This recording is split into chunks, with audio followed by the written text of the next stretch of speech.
Hi, this is standard 9C and also standard F2. Remember, this is the second part of our chapter 11 test review. We already completed part 1 with 11A and 11B. Now it's time for us to tackle under 9C and F2 as review. So here we are. I just want to front load this a little bit. I want to keep in mind that there are multiple ways to solve these if they're quadratic. Remember, if they're quadratic, you're welcome to complete the square. You're welcome to use the quadratic formula, or you can also factor. So depending on which method you prefer, you're welcome to use either of those three methods. So I'm going to solve it with my preferred method, which most of the time is going to be factoring, and here is where we begin. The other thing, actually, there is one more thing. Remember, there are two types of inequalities that we can deal with. The first one is if it's less than or greater than. That means it's going to be an open circle. If it's greater than or equal to or less than or equal to, then we're going to be dealing with a closed circle. There's also a few other tricks and a couple other tricks that I may be able to show during this, so just keep on the lookout. So open, closed, those are key parts of inequalities. So let's begin. For the first one, I'm going to go ahead and get x by itself. So for the first one, I'm going to move these numbers around until I get x by itself. This is a linear inequality. So I'm going to add 2. That gives us 3 times x plus 1 is less than 9. You're welcome to put an equal sign if you want to, if you're testing for something called boundary points.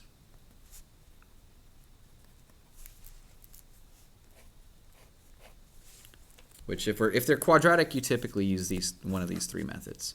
This one's linear, so we're just going to solve for the value relatively quickly. My method here is I'm going to divide by 3. You could also distribute if you want to solve it that way, but I'm going to get x plus 1 is less than 3. Subtracting 1, that gives me x is less than 2. That is my answer. It's going to be a closed or open. Actually, it's going to be open. Yes. So it's going to be 0, 1, 2. Find that number on your number line. Put it in a circle and make sure that it's facing the left direction. A little trick, the trick is if the arrow is facing left, then the symbol is very likely facing left if x is written on the left side here like this. So x is less than, we know it's got to be facing left. That one was linear. Okay, our next one is going to be quadratic. So we're going to have to solve for 2 solutions. And most of the time it is going to be 2 solutions. So for this first one, first quadratic one here, I'm going to use factoring. Now this is two values of x. So what I'm going to do is I'm going to just consider my options. I'm going to, in this case, factor out the GCF. Both these numbers have an x in common, so I'm going to take out the x.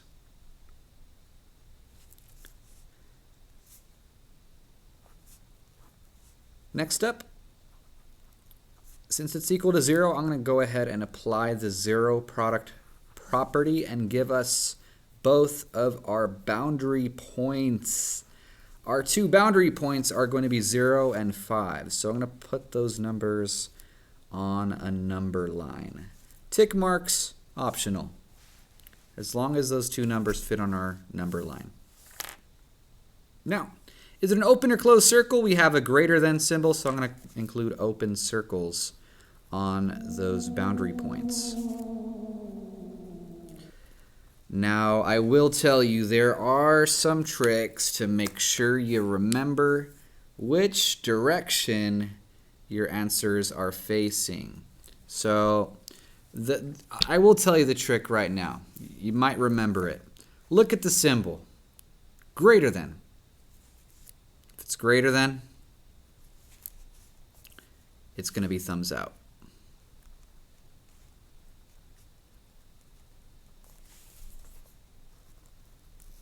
Pretty much every time.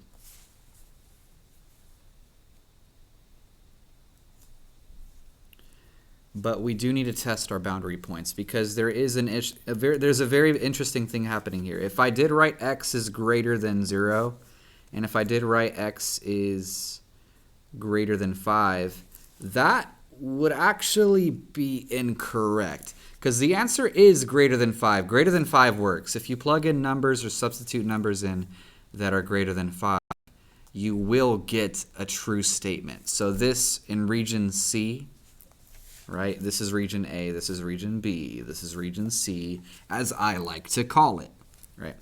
Region C is going to be solutions, guaranteed. Region A, is it really greater than 0? Can they both be greater than 0? This is an issue. Okay. The reason why is, why don't you try plugging in a number in region A and see if it gives you a true statement. Watch. If I plug in a number, let's just say -10, -10 squared minus 5 times -10, is that going to give me a number greater than 0? Remember, we're testing our boundary points. Let's see if it works. We get 100 minus, nope, 100 plus 50 is greater than 0. Is that a true statement? Is 150 greater than 0? That's true. So that means the number -10, that's a solution. If I had bounded by this, I would have gotten the wrong answer. It's because 0 is a very interesting case. There is a very interesting case for 0. I do want to test one more value. So I'm going to actually test, I'll show the inequality this time. X squared minus 5x is greater than 0. The original inequality. I'm going to plug in a number in region B because we know region A works. Region C also works. What about region B? Think of a number that's in between 0 and 5. Okay, I'm going to give you a number. 2. Just choose easy numbers. Let's see if it gives us a true statement. What's 2 times 2? 4. 4 minus 10, is that greater than 0? Mm-mm.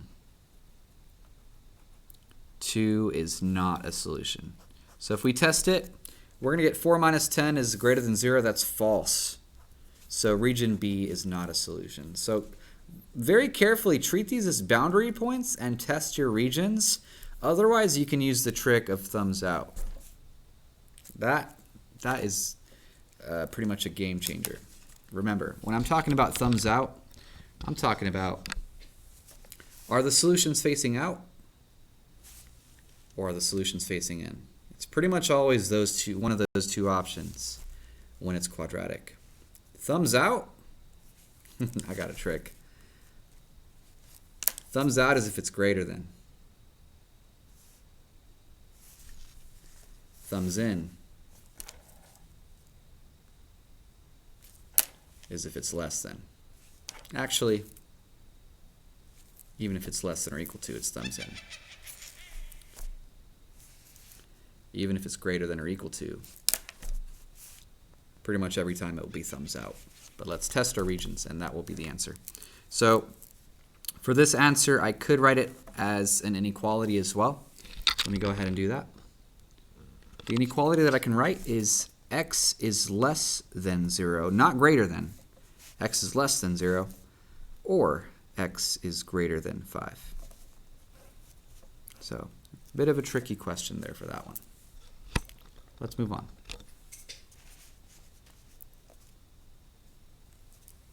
Thumbs out.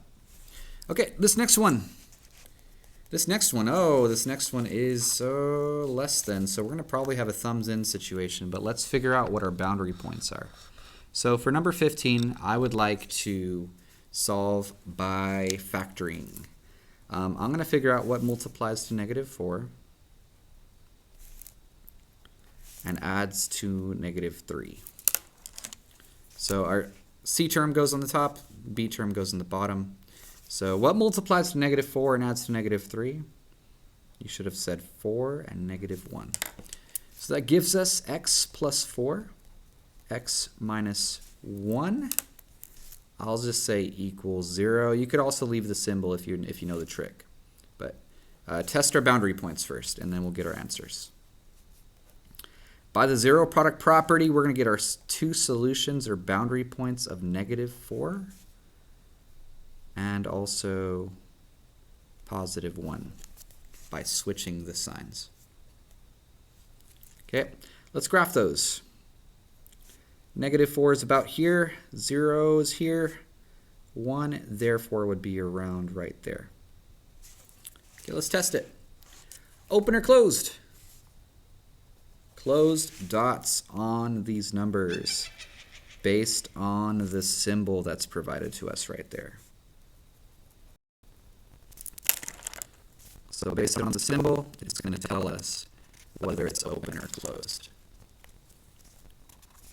Okay, so now this one is going to be less than or equal to, so I am going to think about this as a thumbs in situation.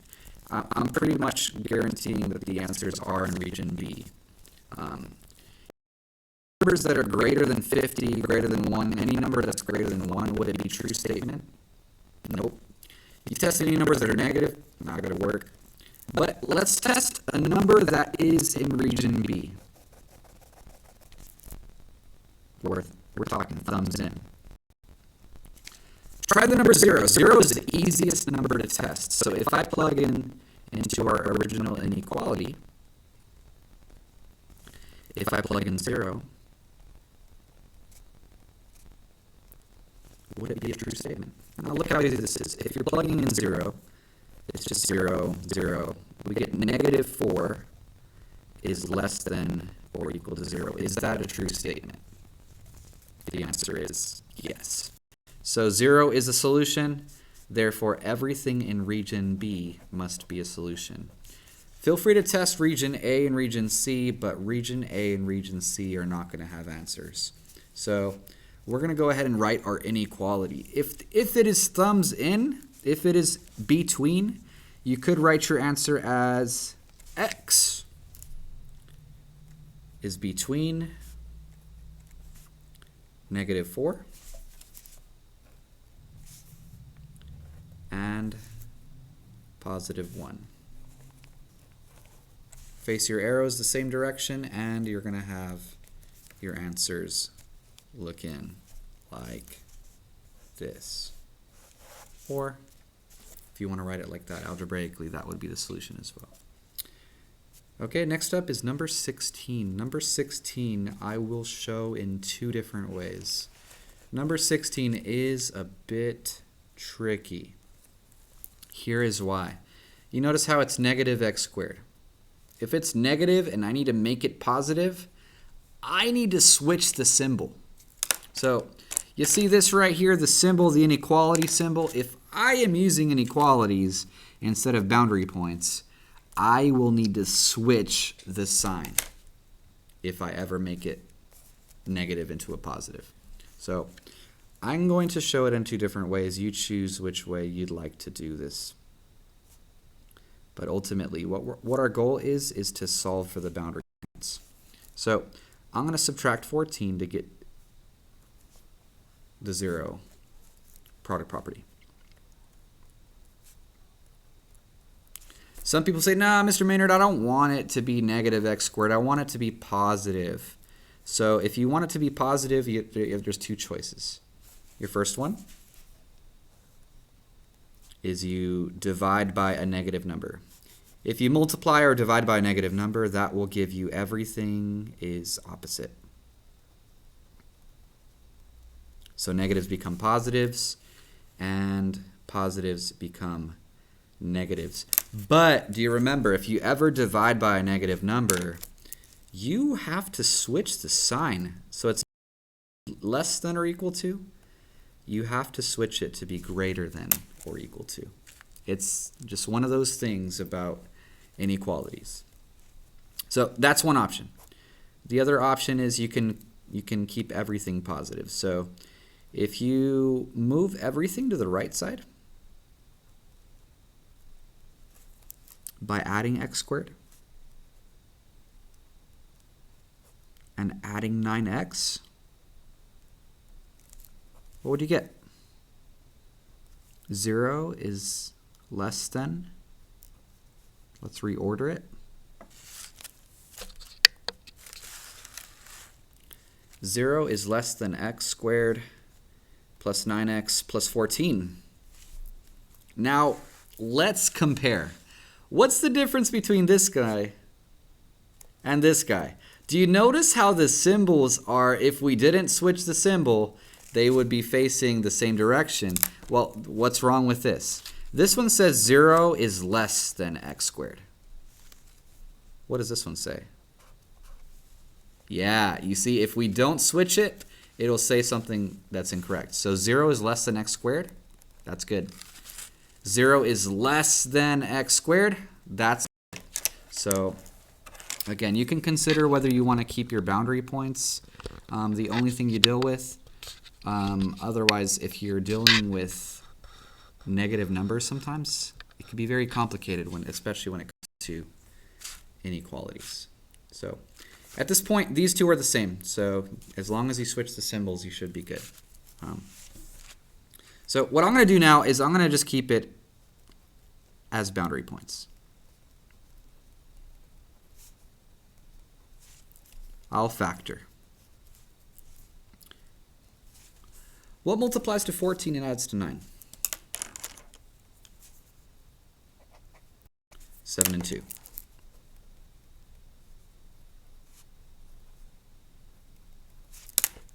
So x plus 7 and x plus 2. What are our boundary points? Negative 7 and negative 2. Let's graph that and let's test our boundary points. So negative 7 would be about there, negative 2 is about there, 0 is somewhere over here. Okay. So we are going to put closed dots on our boundary points. Negative 7 and negative 2. Now, for number 16, if you didn't switch the symbol, we would say this is thumbs in, since it's less than. Thumbs in. But since we had to switch the symbol, it's going to be thumbs out. Now, do you trust me? Let's see. Go ahead and test region A, region C, and region B, or just test region B, see if it works. If you test region C, plug in 0. If you plug in 0 to either this, or even the original, will it be true? So I'm going to write down the original inequality. If I plug in 0, I'm going to test 0. The easiest number to test. I will get 0 minus 0. What's 0 minus 0? 0. Is 0 less than 14? Less than or equal to 14? Yes. So 0 is a solution. That means our answers are thumbs out. So I'll write my answer as x is either less than or equal to negative 7, or x is greater than or equal to negative 2. That is another way to write our answer. So again, this one was thumbs out. Why is it thumbs out? Because it's greater than, x squared is greater than or equal to 0. or just test your boundary points. Okay, let's move on to number 17.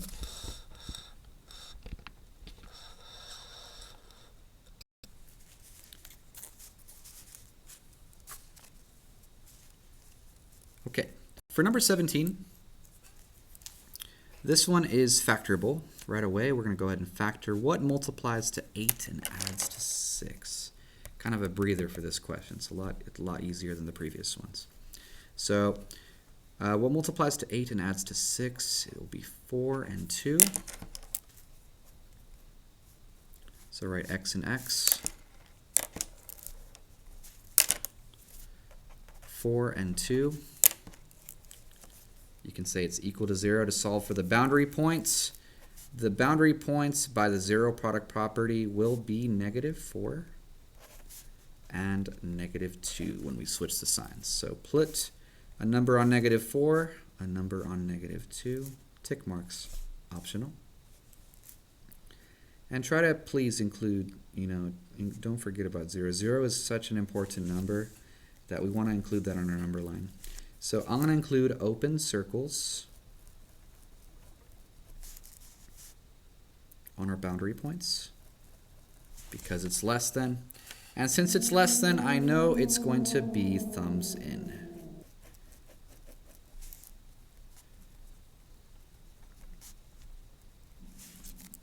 So region B is going to be the answer. Since it's in region B, the answers are going to be between. So I'll put x in between these two numbers. X is between -2 or -4, between -4 and also -2, keeping the symbols the same as the inequality, between question. So since it's an open circle, we know it's going to be less than only. Less than -2, but also greater than 4. So did you know you can write this in two different ways? You can also say x is greater than -4 and x is less than -2, but you can also write it as one solid answer there. Okay, now remember, you can always test your regions. So if you wanted to test region C, I would recommend it. Plug in 0 and see that it doesn't work. Right? Look at your original inequality. X squared plus 6x plus 8. If you plug in 0, what would happen? 0 plus 0 plus 8. Is 8 less than 0? The answer is no. So 0 is not a solution. The answer has to be thumbs in. Okay, let's move on to number 18. For this one, I want to get x by itself by subtracting the 3. That gives me x minus 5 squared is greater than 1. Remember, this is quadratic, so we're going to have two solutions. I'm going to go ahead and take the square root of both sides. So it's going to be x minus 5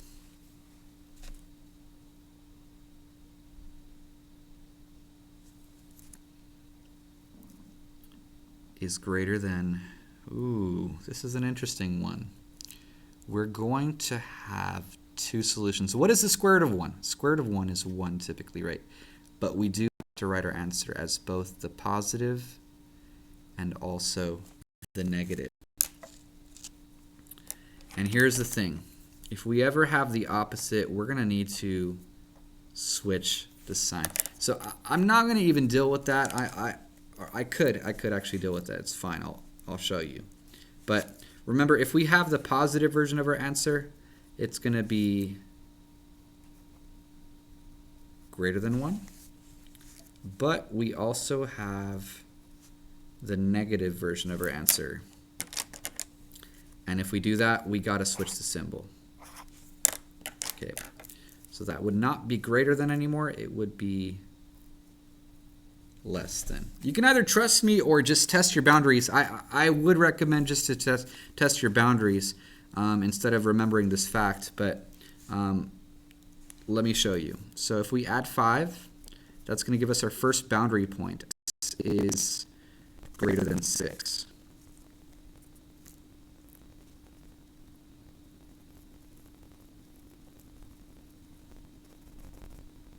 As shown. And if we solve the second, which is the opposite, the negative one, solving the second one, I'm going to go ahead and add 5. That's going to give us x is less than 4.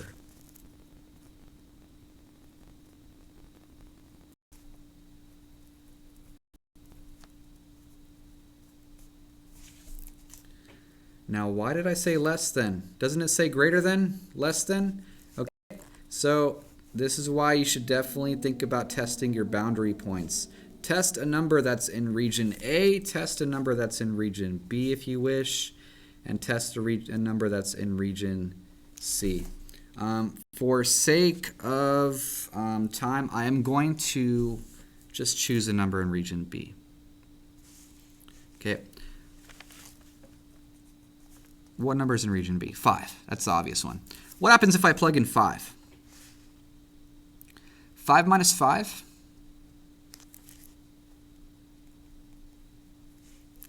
plus 3 is greater than 4. 5 minus 5 is 0. 0 plus 3 is greater than 4. Is that a true statement? The answer is no. So region B, the answer of 5, is not a solution.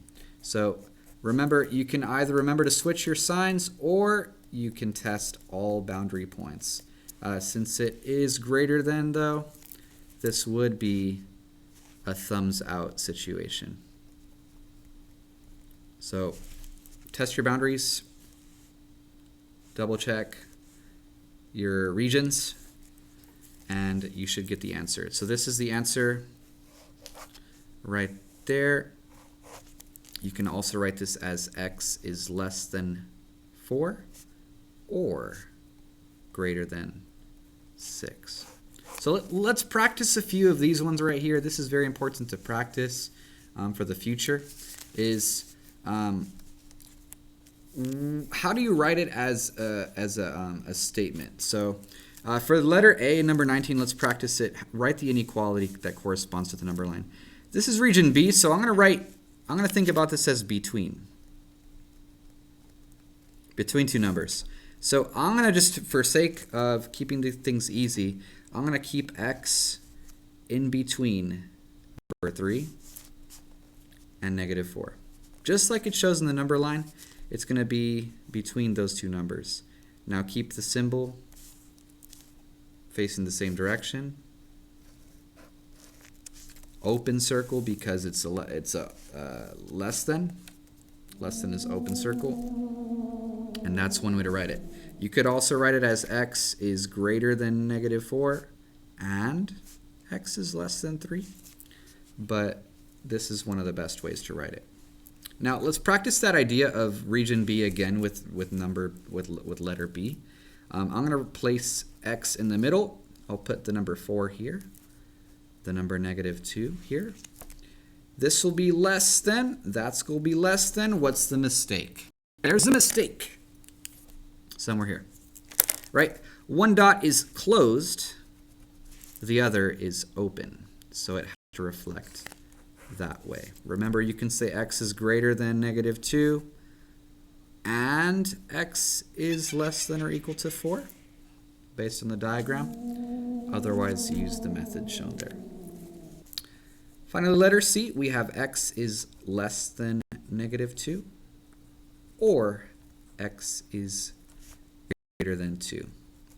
So this one right here is going to be your thumbs out situation. Thumbs out is or.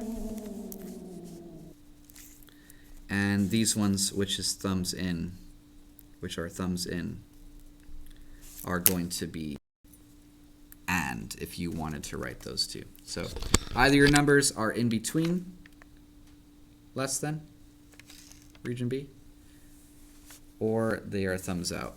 In that case, you'd have to include the idea of or. Okay, we're going to go ahead now and do the last standard, which is standard F2. I have a couple of these solved already, so I do want to talk about them briefly, as there is enough time to solve each and every single one individually on video. So just briefly discussing number 20 to 22.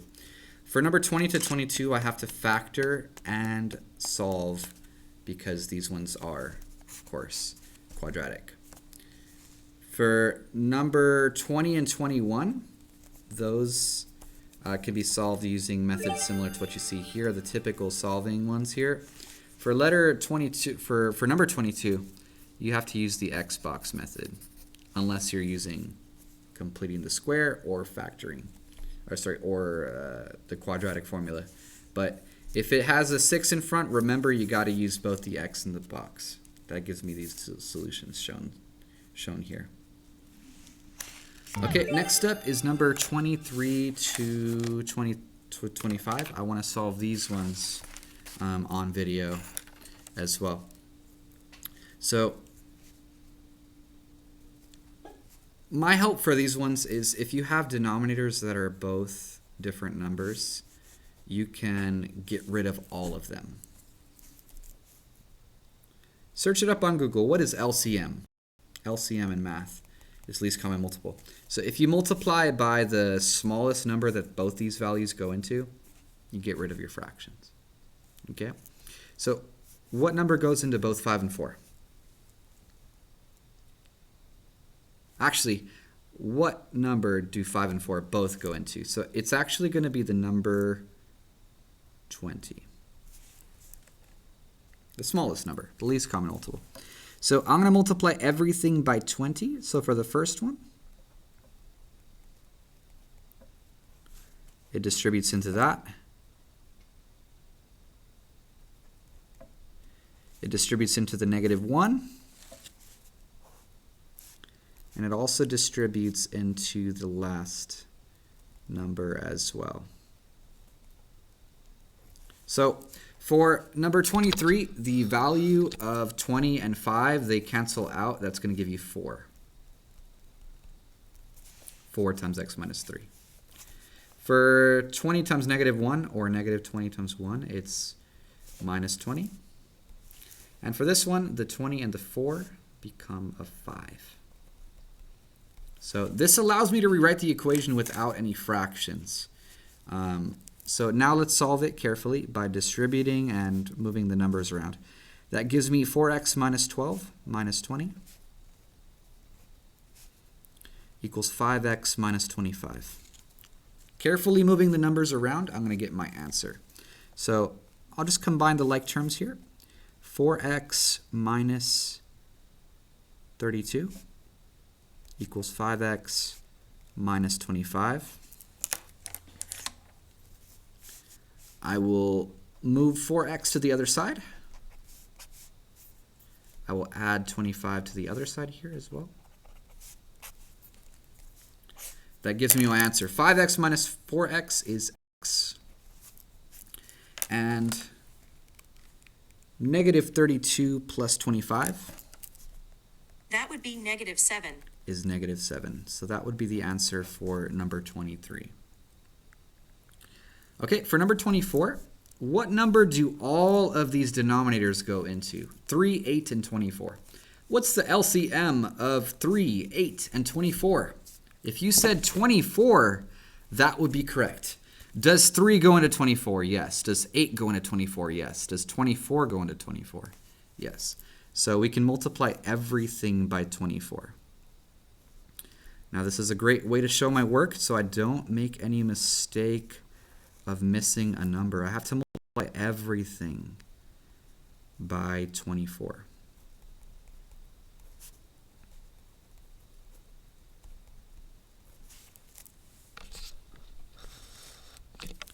(24) divided by 3 gives us 8x. 24 divided by 8 gives us 3x. And 24 divided by 24, look how easy that is. That just completely goes away. So we're going to get 8x plus 3x. That's 11x. 11x equals 11. What do we do next? Yeah, divide by 11, and that gives us the answer of 1. Okay, now number 25. I want to get rid of these fractions unless you have a better way to do it. That's totally fine. I'm going to multiply by the LCM of the denominators. Some people also might call it LCD, least common denominator. But I'll call it LCM just for now. So I'm going to multiply everything by 4 because the biggest number that they all go into, or smallest number they both go into, is 4. So just remember, multiply every single term by 4.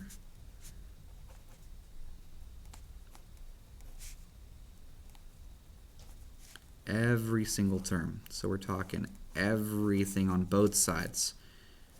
Multiply it by 4.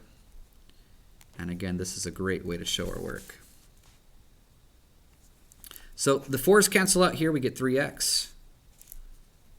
This multiplies to give us 12. 4 divided by 2 is 2, so 2x. And we have an 8.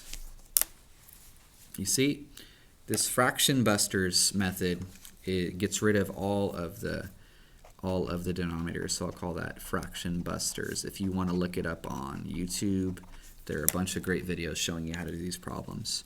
Okay, finally, I'm going to go ahead and solve this. I'm going to subtract 2x. I'm going to add 12. That gives me our answer. 3x minus 2x is x, and 8 plus 12 is 20. Okay, here's the solution for number 26. 26 is just carefully remember to distribute and move the numbers around. This one should be very straightforward. If you need help with this though, give me a ring. Okay, number 27 and 28. Number 27 and 28 is still asking us to solve for x. When it says solve for x, you want to do everything you can to get x by itself. So for this first one, I want to get x by itself by subtracting 1. Look how interesting this one is, though. We got a variable here. Don't worry about the variable. Leave the variable. Leave it right there. Just get x by itself. Do everything you can doing the inverse operations to get x by itself. So squaring both sides gives us x minus 5 is equal to the square root of y minus 1. Keep that square root over everything there. There is a plus or minus sign. And if I add 5 to both sides, I will get my final answer. X equals 5 plus or minus the square root of y minus 1. A little tricky, but that would be the answer. Now 28, I want to do the same thing. I want to get y by itself. So I'm going to manipulate these numbers, move them around our equation until we get x by itself. X by itself. So our first step is to get rid of the thing furthest from x here. I'm going to add 4. Rewrite. Rewrite. Okay, there's a variable there still. I got a y, whatever. Just ignore it. Get rid of everything around x until you get x by itself. Here I will divide by 2. That gives us x plus 3 squared is equal to 5y plus 4 all over 2. Next up, square root both sides to get rid of the square. X plus 3 equals plus or minus. Rewrite. 5y plus 4, rewrite it all over 2. Make sure the square root is over everything, including the denominator. Now finally, we got to get x by itself, so I will subtract 3. And guess what happens? If you rewrite that in front, it will be x equals negative 3 plus or minus the square root of 5y plus 4 all over 2, making sure the square root symbol is over everything. So that wraps up part 1 and part 2 of our review. And we're done.